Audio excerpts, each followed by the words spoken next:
Africa के सुरक्षित जंगली इलाकों की विशाल कुदरती छटा के बीच बसी है विविध वन्य जीवों की समृद्ध बस्ती।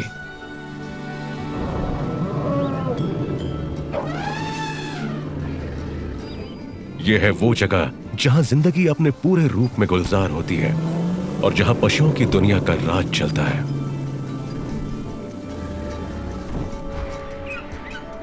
और ये सब जाने माने सेरेंगेटी से बेहतर और कहीं नजर नहीं आता।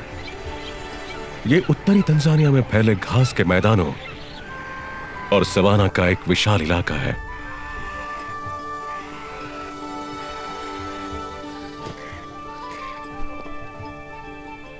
ढेर सारे शिकारी और शिकार प्रजातियों का ये घर दुनिया के सबसे जाने माने और बायोडाइवर्स इकोसिस्टम्स में से एक है। यहां मीलों दूर फैले मैदानों और ऊंची नीची पहाड़ियों के बीच दुनिया के कुछ सबसे खतरनाक, सबसे शानदार शिकारी रहते हैं। बिग कैट्स पूरे सवाना में फैले हैं, लेकिन सभी पर राज करने वाला बेताज बादशाह सिर्फ एक ही है, शेर।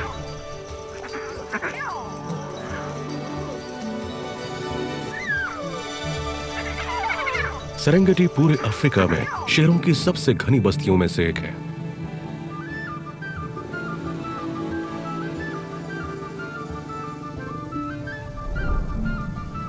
यहां उनका दबदबा है, वो यहां राज करते हैं।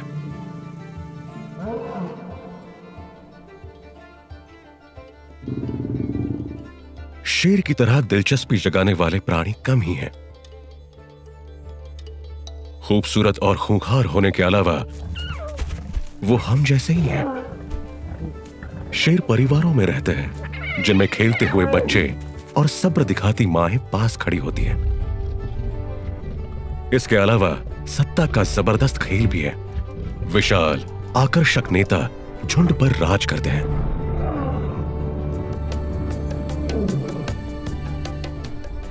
बहुत कुछ हमारी कहानियों की तरह है, कुछ असली, कुछ काल्पनिक।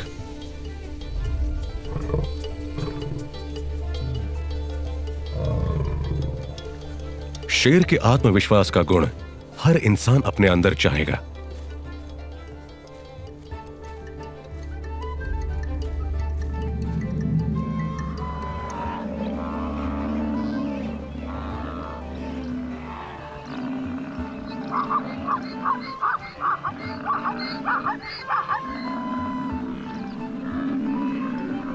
दो 250 किलोग्राम वाले नर शेर अफ्रीकन कैट्स में सबसे बड़े होते हैं। छोटी मादाओं की तुलना में इनका आकार दुगना होता है।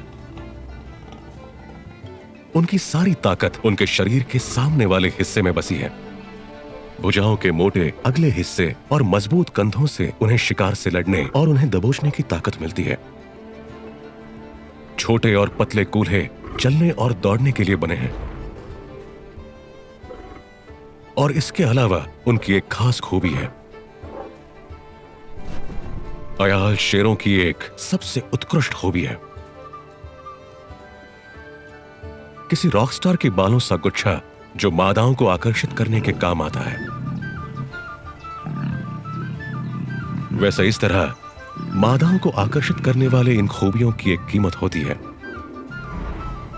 इस श्रृंगार के बदले नर शेर को ऊंचा तापमान झेलना पड़ता है।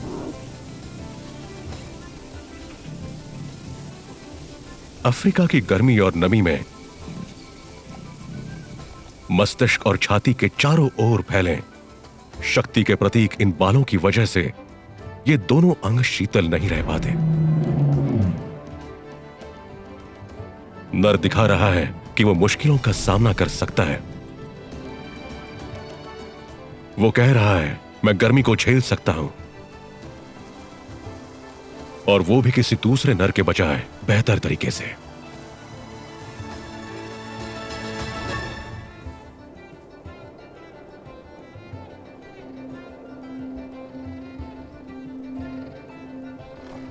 सभी कैट्स में शेर इकलौते प्राणी हैं जो विशाल पारिवारिक समूहों में रहते हैं। इनके झुंड से जुड़ी मादाएं ज्यादातर रिश्तेदार होती हैं।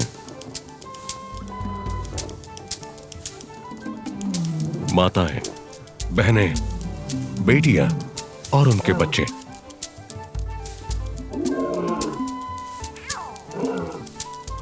मादाओं के बीच संबंध बेहद मजबूत होते हैं और उम्रदराज शेरनियां जिंदगी भर साथ रहती हैं। शरारती घुसपैठियों से अपने इलाके की रक्षा करने की जिम्मेदारी नर की होती है। उनसे जो झुंड के लिए खतरा है।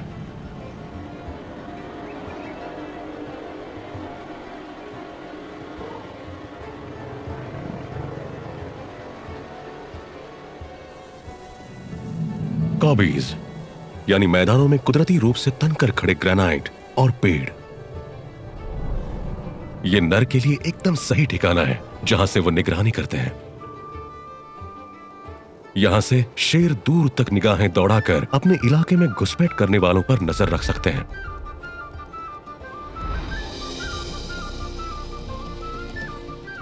किसी और नर से हार का मतलब खुद अपनी और बच्चों की जान को खतरा। इसलिए वो पूरे झुंड की रक्षा करते हैं। इन्हें अपने भोजन के लिए भी लड़ना पड़ता है। ये काम वो अकेले नहीं करते। शिकार के अपने इलाके की सुरक्षा शेरनियों की भी जिम्मेदारी है, जिसे वो पूरे जोश से करती है। छोटे झुंड के बजाय स्वस्थ सामाजिक दलों के बचे रहने की संभावना ज्यादा है।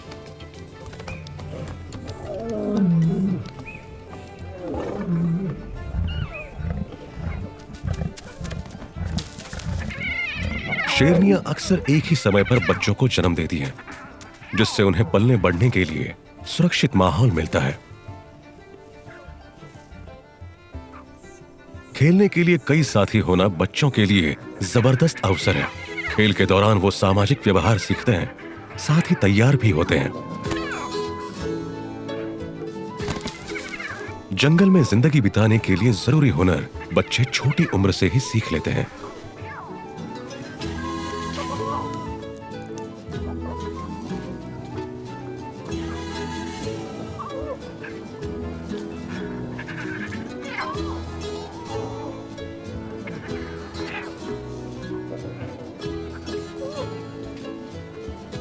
जब ये शिकार करना सीखते हैं, तब इन बच्चों की मांसपेशियां विकसित होने लगती हैं और बड़े होने पर ये किसी भी जानवर का शिकार आसानी से कर पाते हैं।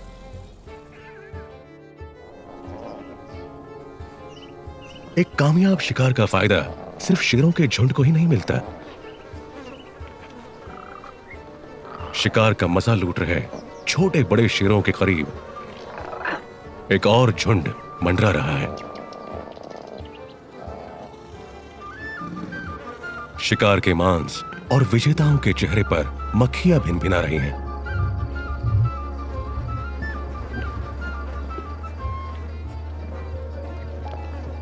खाने के बाद शेर के शरीर पर खून और थोड़ा मांस चिपका रह जाता है। यह मक्खियों के लिए स्वादिष्ट भोजन है।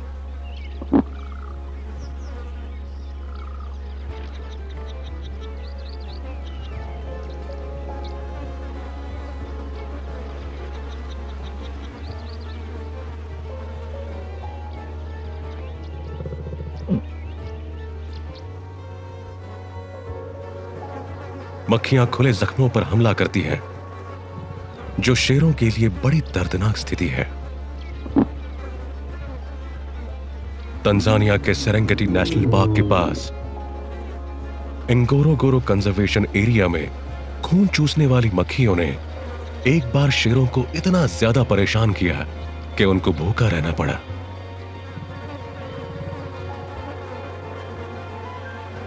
इसका नतीजा करीब आधा दर्जन शेरों की मौत हो गई। शक्तिशाली प्राणी भी नन्हे जीव के हाथों मारे जाते हैं। माना जाता है कि मक्खियों की बढ़ी हुई आबादी की वजह है एक लंबे सूखे के बाद आई तेज बारिश।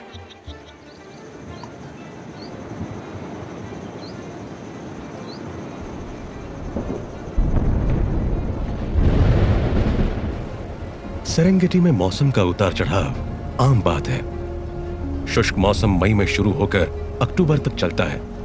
इसके बाद है लंबी बारिश। भूमि से नमी दूर होते ही हरियाली की जगह लेता है पीला रंग और फिर भूरा।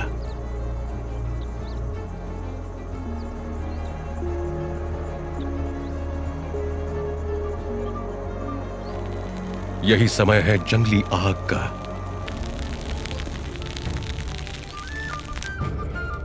घास के मैदानों में फैली आग साफ नजर आती है और पीछे छोड़ जाती है खाली मैदान। लेकिन इस आग से कोई नुकसान नहीं होता है।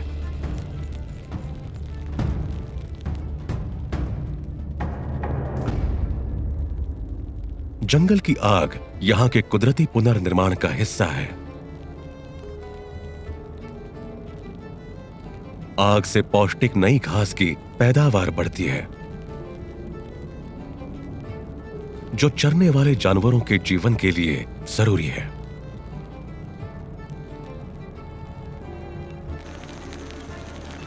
अक्सर आग जानबूझकर लगाई जाती है, कई बार परजीवी कीटों को कम करने के लिए।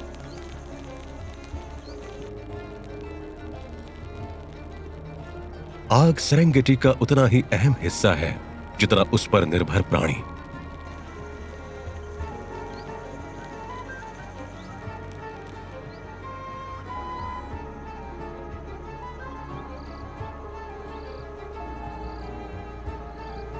मैदानों की अच्छी सेहत में चरने वाले प्राणियों का भी हाथ है। कई तरह की घास को खाने से नया विकास होता है और इस सेहत का जबरदस्त अंजाम है शुष्क मौसम में होने वाली एक जानी मानी घटना।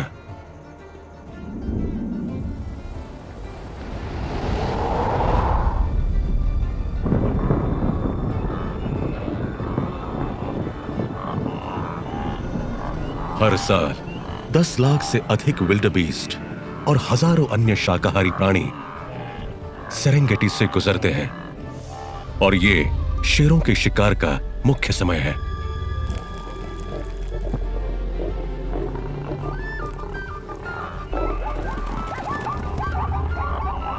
शेर सवाना के मुख्य शिकारी हैं। भोजन श्रृंखला में वो सबसे ऊपर मौजूद हैं।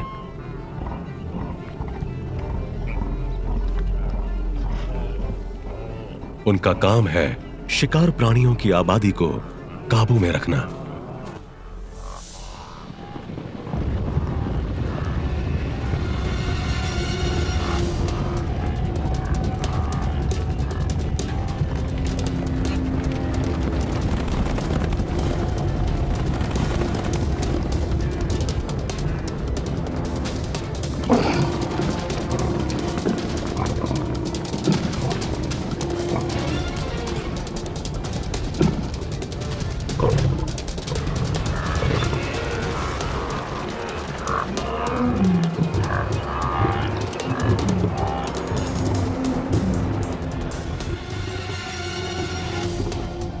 शेर क्षेत्रीय प्राणी है और वो अपने शिकार के क्षेत्र की दूसरे शेरों से रक्षा करते हैं ताकि वहां मौजूद शिकार पर सिर्फ उनका ही हक कायम रहे।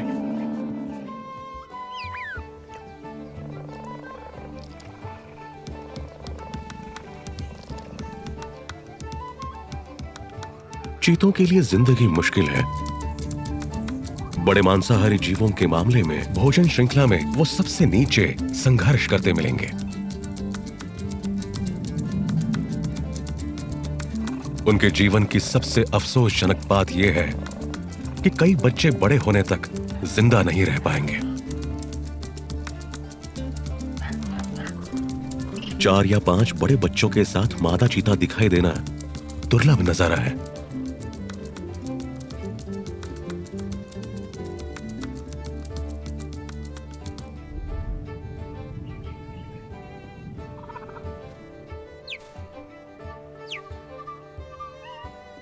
लेकिन इकलौते बच्चे के साथ मादा चीता दिखाई देना आम बात है।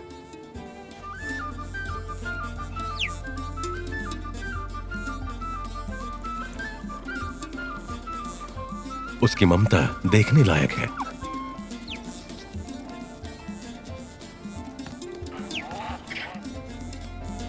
एक मां होने के अलावा वो खेल खेल में अपने बच्चे को बिरादरी में उठने बैठने के नियम सिखा देगी।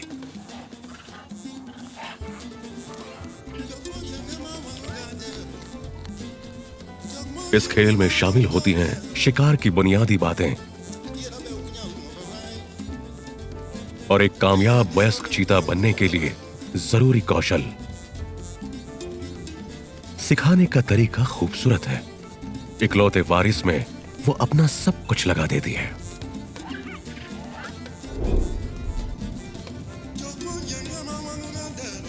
जिंदगी के शुरुआती महीनों में मां चीता अपने बच्चों को शिकार के खतरे से बचाने के लिए लगातार घुमाती रहती है। मां के शिकार पर जाने के बाद बच्चे अकेले रह जाते हैं। शिकार की तलाश में निकले शेर, तेंदुए और लकड़बग्घे जैसे शिकारियों के सामने ये असुरक्षित और बेबस होते हैं। चीता के युवा बच्चे शरीर पर बने सिल्वर ग्रे रंग के धारियों की वजह से आसपास के माहौल में घुल मिल जाते हैं। इससे शिकारी उन्हें कुछ और समझने लगते हैं, जैसे हनी बैजर। लेकिन इतनी सुरक्षा के बावजूद भी वो हिफाजत से नहीं रह पाते। सेरेंगेटी के सभी कैट्स में चीतों की मृत्यु दर सबसे अधिक है। तकरीबन 90% बच्चे अपने जन्म के बाद 3 महीनों से ज्यादा जिंदा नहीं रह पाते हैं। जो बच जाते हैं उनकी माएं उन्हें जिंदगी में आगे काम आने वाली कला सिखाती हैं। बड़े होने के बाद वो शिकार का पीछा करने मां के साथ जाते हैं।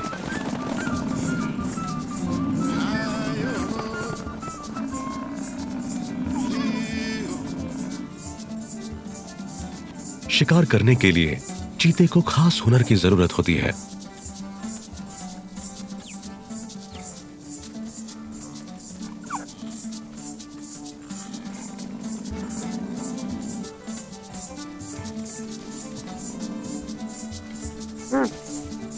जबरदस्त स्पीड के अलावा उनमें तेजी से मुड़ने की काबिलियत भी होनी चाहिए और फिर पंजों से शिकार को चीरना।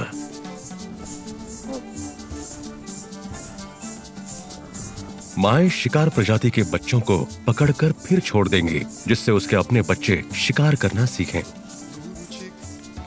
ये एक तरह की शिक्षा है जिसका छोटे चीते मजा लेते हैं।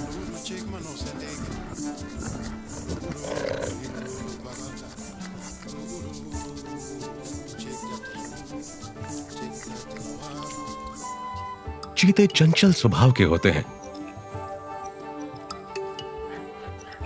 इसलिए अक्सर मौज मस्ती करते नजर आएंगे। साथ ही जारी रहता है काम कौशल तेज करने का, मांसपेशियों को बढ़ाने का।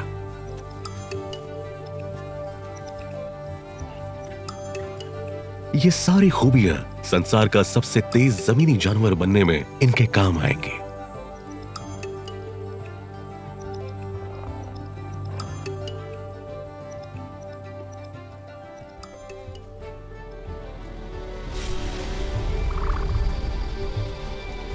सवाना में जिंदा रहने के लिए चौकन्ना होना और शिकारियों से बचने की काबिलियत जरूरी है। कई प्राणियों ने दुश्मनों से बचने के लिए खुद में परिवर्तन विकसित किए हैं। इन प्राणियों के शरीर फुर्तीले और पैर लंबे होते हैं, जिससे वो तेजी और चपलता से भाग निकलते हैं। लेकिन चीते से तेज कोई नहीं है, जो करीब 112 किलोमीटर प्रति घंटे की रफ्तार से दौड़ सकता है। चीते का शरीर तेजी से दौड़ने के लिए अनुकूल है। छोटे सीधे पंजे और पंजे के पैड पर लंबाई में बनी लकीरें किसी धावक की खास जूतों की तरह जमीन में धंस जाती हैं। ये इस तरह जमीन पर पकड़ मिलने से अधिकतम स्पीड से शिकार का पीछा कर पाते हैं।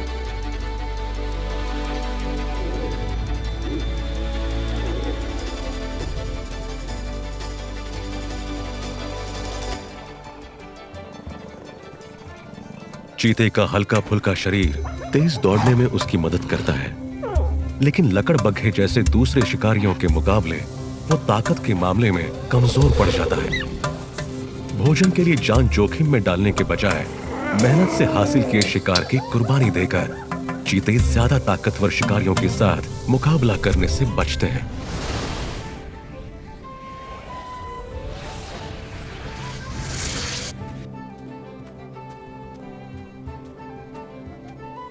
जहां ज्यादातर अफ्रीकी कैट्स रात के अंधेरे में शिकार करते हैं, चीते सुबह और शाम की हल्की रोशनी में शिकार का पीछा करना पसंद करते हैं।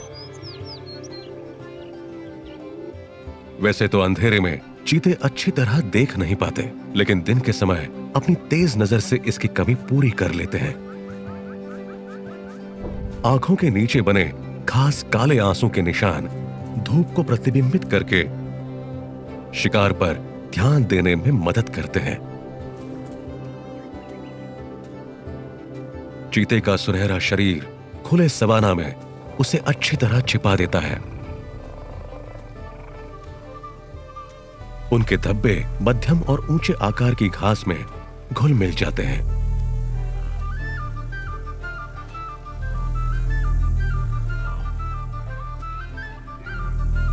ये शारीरिक बनावट चीते को ज्यादा ताकतवर शेर और तेंदुए से दूर रहने में मदद करती है।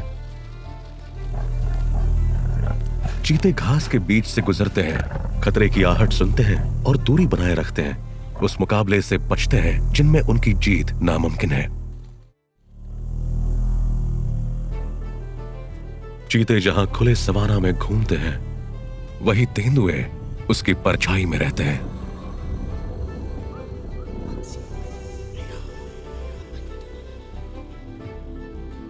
अफ्रीकी मांसाहारी प्राणियों में तेंदुआ एक नगीना है।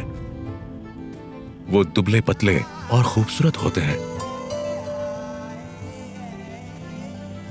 छिपकर रहने की अनुकूल बनावट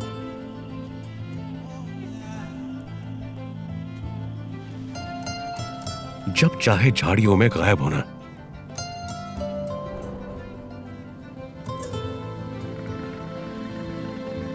तेंदुआ तभी नजर आएगा जब वो खुद चाहेगा।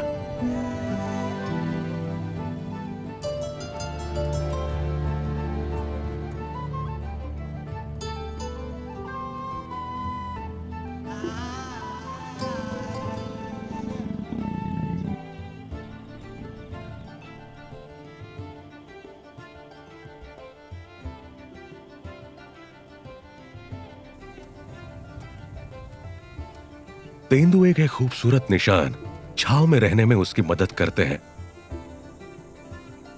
गहरा रंग और धब्बेदार पैटर्न से लगता है मानो वो गायब हो गए हैं।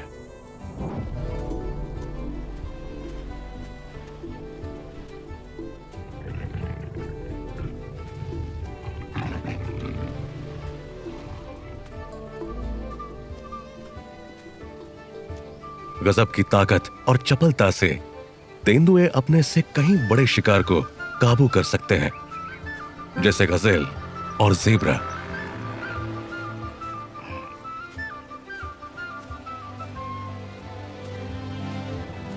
अफ्रीका के ज्यादातर मांसाहारी प्राणियों के मुकाबले तेंदुए कई किस्म के शिकार खाते हैं।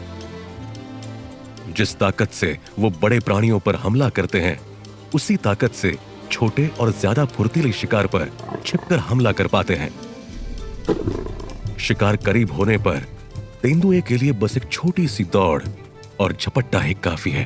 तेंदुए के पास शिकार के कई औजार मौजूद हैं। वो पेड़ की टहनी पर बैठकर ऊपर से शिकार पर हमला कर सकते हैं। तेंदुए आसानी से पेड़ों पर चढ़ जाते हैं। शेरों के मुकाबले वो हल्के हैं। अपने ताकतवर कंधों और भुजाओं के कारण ऐसा कर पाना उनके लिए आसान है। लंबे नाखून से छाल पर मजबूत पकड़ और पूंछ से संतुलन बनाने में मदद मिलती है। पेड़ पर भोजन ले जाकर उसे लकड़बग्घे और अन्य प्राणियों से दूर रख सकते हैं। तेंदुए के पास इतनी खूबियां हैं, वो जैसा चाहे वैसा कर सकते हैं, फिर भले आसपास कोई भी मौजूद हो। इतने तेज कि शेरों से दूर भाग जाए, इतने हल्के कि शाखाओं पर बैठकर बड़े कैट्स के जाने का इंतजार करें।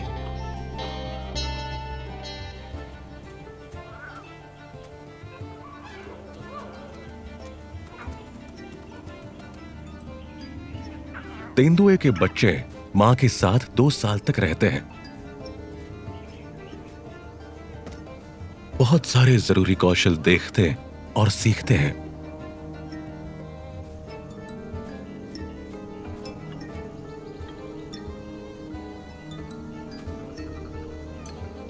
शेर के बच्चे बड़े होकर झुंड में रहते हैं।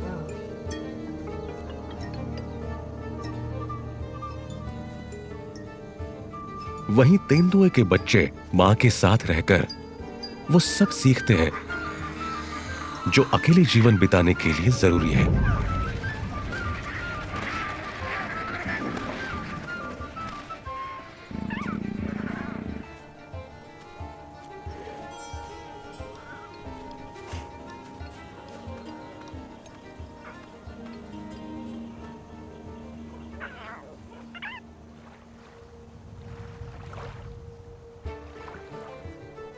चीतों की दुनिया में बचपन से बड़े होने तक के सफर में जुदाई और एकता दोनों ही नजर आते हैं। 18 महीने की उम्र में बच्चे अपनी मांओं से अलग होकर अकेले जीने के लिए निकल पड़ते हैं, लेकिन अपने भाई बहनों के साथ वो जुड़े रहते हैं क्योंकि उन्हें मिलजुल कर रहना, काम करना और शिकार करना होता है। मादा चीता अकेले रहना सीखती है, पर संभोग के लिए तैयार होने तक वो अपने परिवार के साथ ही रहती है।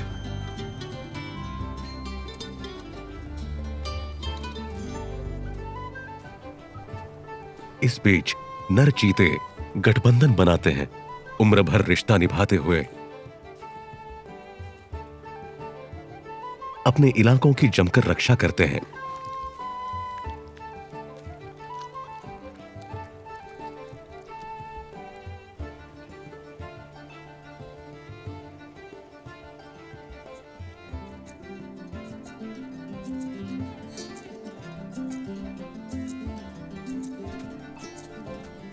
पेड़ों और झाड़ियों पर ये चीते अपने मूत्र की गंध छोड़ते हैं।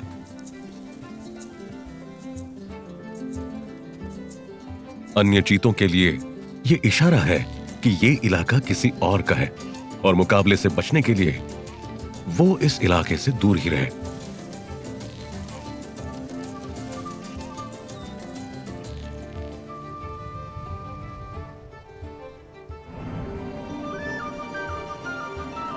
लेकिन शेरों की दुनिया में नए इलाके बसाना मुश्किल है, खासकर नौजवान नर के लिए जिसे 3 साल की उम्र में झुंड से बाहर कर दिया जाता है। यह मुश्किल समय है। नौजवान नर भटकते हैं नए इलाके की तलाश में जिसे वो अपना बना सके। बड़े शेरों का ध्यान कहीं उनकी ओर ना चला जाए, इसलिए छिपकर शिकार किया जाता है। नर चीतों की तरह नर शेर भी अपने जिंदा रहने के अवसर बढ़ाने, नए इलाकों पर कब्जा करने और उनकी रक्षा के लिए आखिरकार गुट बनाते हैं।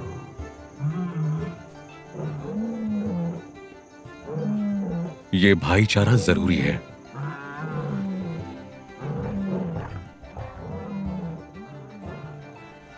अपने दम पर किसी इलाके की रक्षा अकेले नर के बस की बात नहीं। 50% मामलों में गठबंधन रिश्तेदारों के साथ बनाए जाते हैं।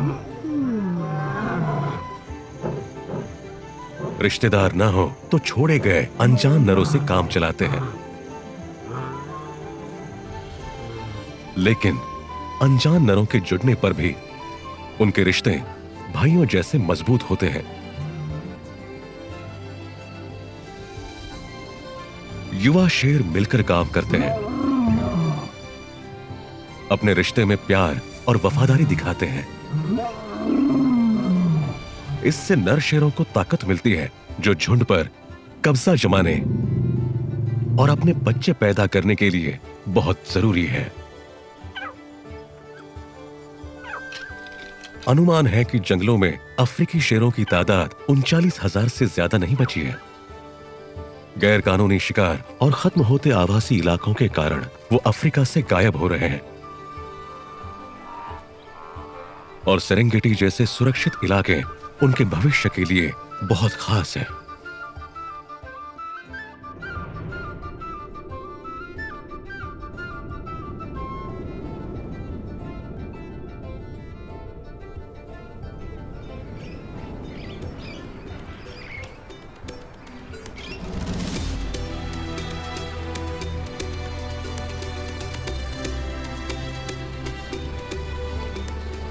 दक्षिण अफ्रीका का बलूले नेचर रिजर्व ग्रेटर क्रूगर नाम के इलाके का हिस्सा है, जो कि 21 लाख हेक्टेयर में फैला एक सुरक्षित क्षेत्र है। 2005 तक इलाके के कई अन्य रिजर्व्स के साथ बलूले ने क्रूगर नेशनल पार्क की सीमा से लगी फेंस हटा दी, जिससे जंगली जानवर दो जंगलों के बीच आजादी से आ जा सके। 30 साल पहले रिजर्व में कुछ ही शेर थे। आज कहानी बहुत अलग है। पिछले 1 दशक में बलूले के शेरों की आबादी काफी बढ़ गई है। आसपास के रिजर्व्स के मुकाबले यहां शेरों की संख्या लगभग दुगनी हो गई है, शायद इसीलिए कि वो खुले इलाके की पश्चिमी सीमा पर हैं। फेंस के करीब पहुंचने के बाद कहीं और नहीं जा सकते, इसलिए यहीं रह जाते हैं। जनगणना के ठिकाने कम से कम 4 किलोमीटर की दूरी पर होते हैं, ताकि ध्वनियां आपस में मिक्स ना हो। उत्तर से दक्षिण तक इस काम में 20 रातें लगती हैं।